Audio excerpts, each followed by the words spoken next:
Welcome to my page. সকাল সকাল উঠে প্রতিদিনের মতো আজকেও ঠাকুর পূজা করে নিলাম। তারপরে দেখো চলে আসলাম রান্নাঘরে, রুটি বানালাম, এদিকে চা করে নিলাম। তারপর মেয়ে স্কুলে যাবে, মেয়ের জন্য টিফিন বানালাম। আজকে জ্যাম পাউরুটি নিয়ে যাবে, ওই জন্য জেলি দিয়ে পাউরুটি বানিয়ে দিলাম। এই ভিডিওটা আমার মেয়ে শ্যুট করে দিচ্ছিল। তারপরে মেয়েকে ভাত খাইয়ে একদম রেডি করে দিচ্ছি স্কুলের জন্য, কারণ আজকে সোমবার স্কুল যাবে। এদিকে দেখো মেডি রেডি সব করিয়ে দিতে হয়, কারণ এখনও ও অনেক কিছুই একা একা পারে, কিন্তু হয়তো মা হয়েছি যখন একটু তো করে দিতেই হবে, তাই না বলো? একা একা আর কত করবে? সারাদিন আমি ওকে একদমই সময় দিতে পারি না। সারাদিন ওর ভাইকে নিয়েই সময় কেটে যায়। এইটুক টাইমও যদি ওকে সময় না দেয় কেমন করে হয় বলো? এদিকে দেখো রেডি হয়ে গেল। এই যে ছেলে খুব দুষ্টুমি করতেছিল, চুল টুল বেঁধে দিলাম, তারপরে স্কুলে চলে গেল টোটোতে।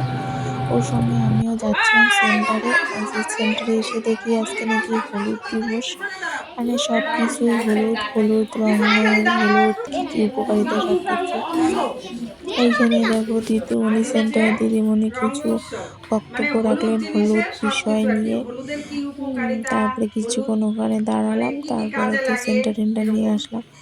আজকে নাকি হলুদই সব কিছু আর কি, এমনিতে এক দিবস নামেও পরিচিত। তারপর দেখো সেন্টার থেকে বাড়ি চলে আসলাম, ডিম নিয়ে এসে দেখি আমাদের ওই যে নারকেল গাছটা যে পড়ছে না গাছে বাড়িতে, ওটা কাটতে মিস্ত্রি চলে আসছে। দেখো কীরকম করে কাটতেছে, একদম উপরে উঠে নিয়ে আস্তে ধীরে সুতা দিয়ে ধরে ধরে কাটতেছে। কারণ এই কাজগুলো না খুব রিস্কের, তাই না বলো? এত উঁচুতে টিনের উপরে যখন তখন বিপদ হতে পারে, তাই না? আস্তে ধীরে কাটতেছিল, কাটার পরে গোটাটা একদম মেশিন দিয়ে কাটছিল। তাই একটু আমি ভিডিও স্কিপ নিয়ে রাখলাম। তারপরে দেখো মিস্ত্রি ওগুলো কাজই দেখতেছিলাম। তারপরে এদিকে বাজার নিয়ে আসছে কচু শাক আর ঢেকিয়া শাক। তারপর আজকে এগুলাই রান্না করব। এদিকে ছেলের জন্য ডাল বসিয়ে দিয়েছি, এখানে কচুর শাক আর ঢেকিয়া শাকই রান্না করব। দেখো ঢেকিয়া শাকগুলো না খুব সুন্দর, একদম নরম, তাও ওই শক্ত ডান্টিগুলো ফেলে না দিলে না কেমন শক্ত শক্ত লাগে, তাই না?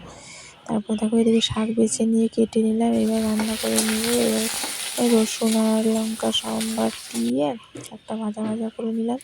এরপর কচুগুলো সবগুলো কেটে নিয়েছি, দেখো সবগুলো কচু কচু হয়ে গেছে, মানে কচুটা খেতে ভালো লাগে। তারপরে এদিকে দেখো মেয়ে স্কুল থেকে চলে আসছে, তারপরে যে ওই যে ডাব আসছিল ওর বাবা দোকান থেকে চলে আসছে, দেখো মেয়েকে ডাব কেটে দিল। এদিকে ছেলে তো পুরো দুষ্টুমি।